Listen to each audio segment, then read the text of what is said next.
Hai teman-teman, masih betah di sini kan? Karena kita masih berada di situs Trowulan, peninggalan kerajaan Majapahit yang tak habis-habis untuk dibicarakan. Beberapa video ke depan masih dibahas juga ya situs Trowulannya. Oh iya, saya nih bukan sejarawan, bukan arkeolog, bukan juga pegawai BPCB. Saya hanya orang biasa yang membahas situs Trowulan berdasarkan buku-buku karya orang-orang hebat ini ya. Oke, kalau kalian ingin tahu sejarah nenek moyang kita, simak terus channel Lia Mai.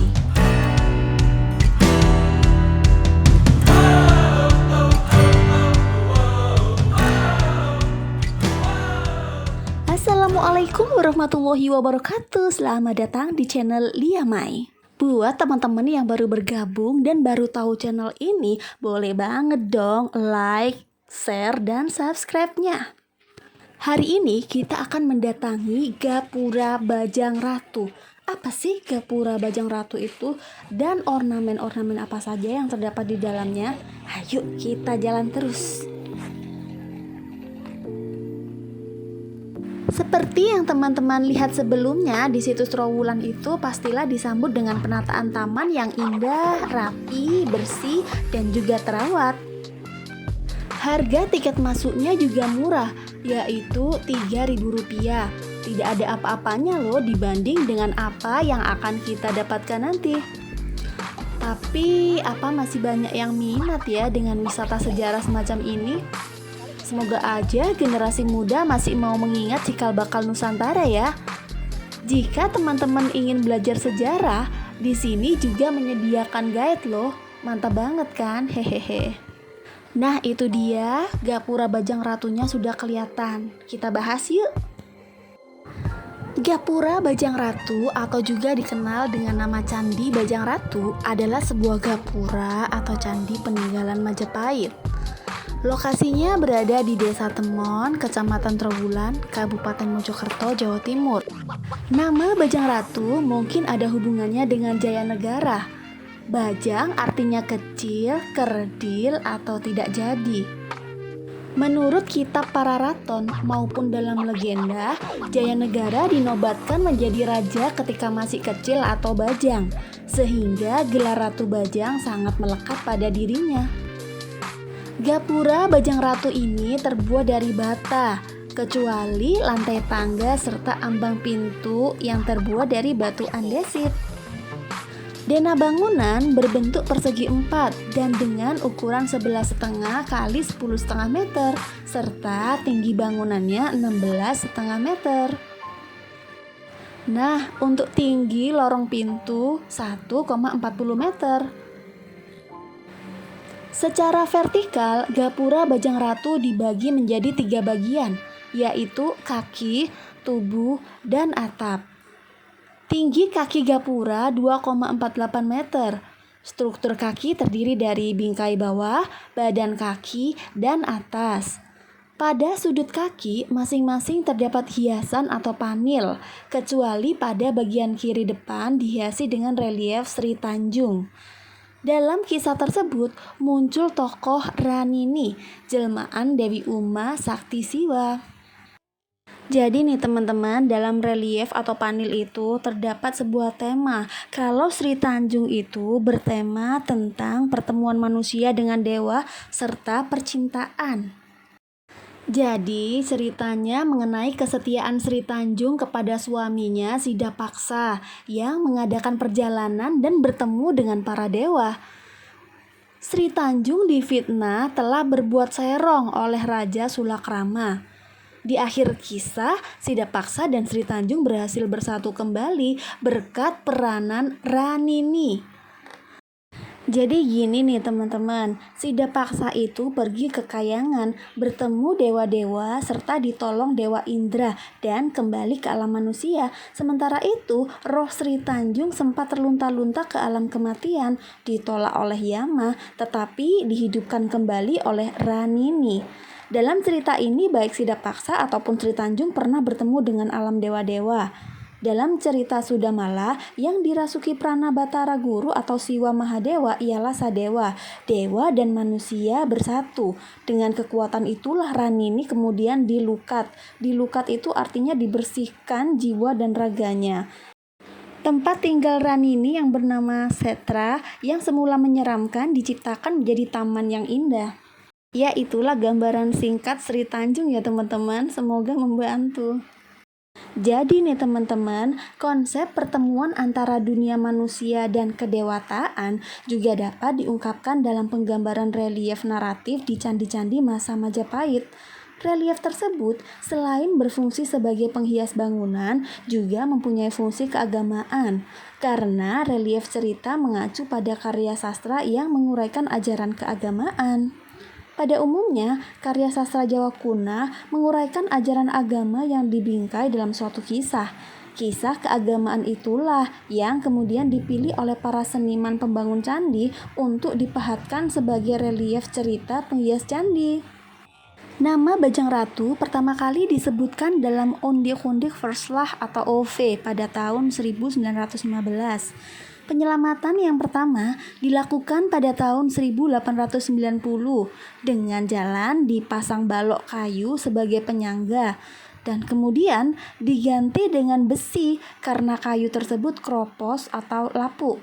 Seperti yang dilaporkan oleh Nibel pada tahun 1907, penyelamatan dari keruntuhan total diselesaikan pada tahun 1915, sedang penggalian dan penelitian dilakukan pada tahun 1919.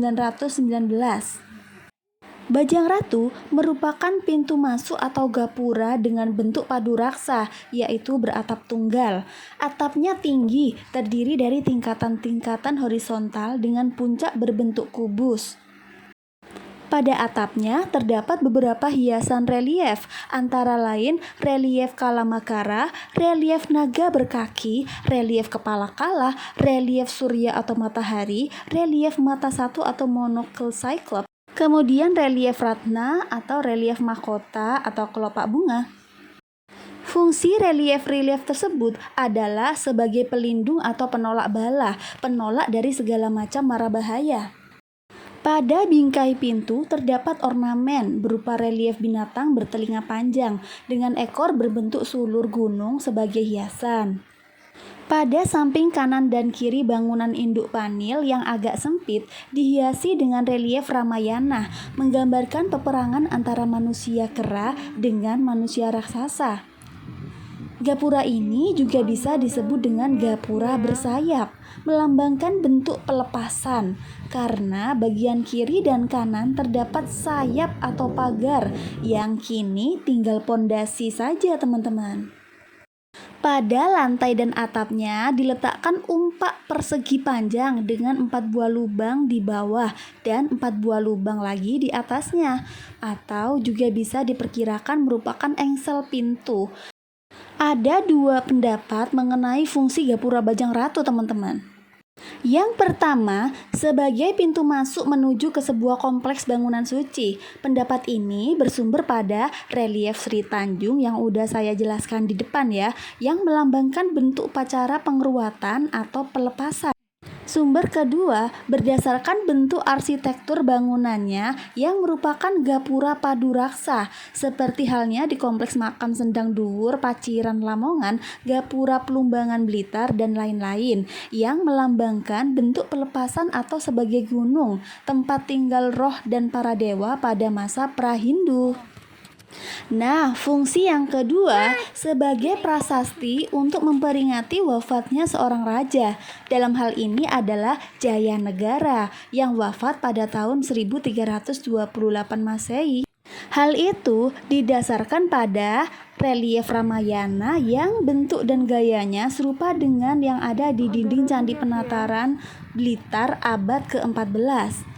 Kemudian, relief binatang bertelinga panjang gayanya serupa dengan relief yang sama pada dinding Candi Jago, Malang pada abad ke-13. Relief naga berkaki menunjukkan bahwa ada pengaruh dinasti Yuan, Tiongkok abad ke-13. Uraian di dalam kitab Pararaton yang menyebutkan bahwa Jayanegara didarmakan di Kapompongan atau Sri Ranggapura dan dikukuhkan di Antawulan atau Trowulan. Kemudian, uraian dalam kitab Negara Kertagama menyebutkan bahwa Jayanegara kembali ke dunia Wisnu pada tahun 1328 Masehi. Dharmanya di dalam kedaton dan arcanya yang diwujudkan sebagai Wisnu diletakkan di Bubat. Tira tadi narmeng Kapopongan, Bisaka ring Canggrapura, Pratista ring Antawulan. Menurut Krum, Canggrapura dalam Pararaton sama dengan Sri Ranggapura dalam Negara Kertagama, sedang Antawulan dalam Pararaton sama dengan Antarsasi dalam Negara Kertagama. Sehingga disimpulkan bahwa Dharma atau tempat suci Raja Jayanegara berada di Kapompongan alias Canggrapura atau Sri Ranggapura. Pratistanya atau bangunan sucinya berada di Antawulan atau Trowulan. Bila prediksi di atas benar, maka Gapura ini dapat dipastikan yang disebut di dalam kitab Pararaton maupun di dalam kitab Negara Kertagama, dan berarti didirikan pada tahun 1340 Masehi atau 12 tahun setelah Jayanegara wafat pada tahun 1328 Masehi. Sedangkan Gapura Bajangratu mulai dipugar oleh pemerintah Indonesia pada tahun anggaran 1985 sampai dengan selesai tahun 1989. Dan kemudian diresmikan oleh Direktorat Jenderal Kebudayaan Departemen Pendidikan dan Kebudayaan pada tahun 1992. Gimana nih teman-teman setelah tahu sejarahnya? Masih ada nggak sih yang melakukan vandalisme? Jangan sampai deh. Oke teman-teman, sampai di sini dulu videonya ya. Semoga ada manfaatnya. Wassalamualaikum warahmatullahi wabarakatuh.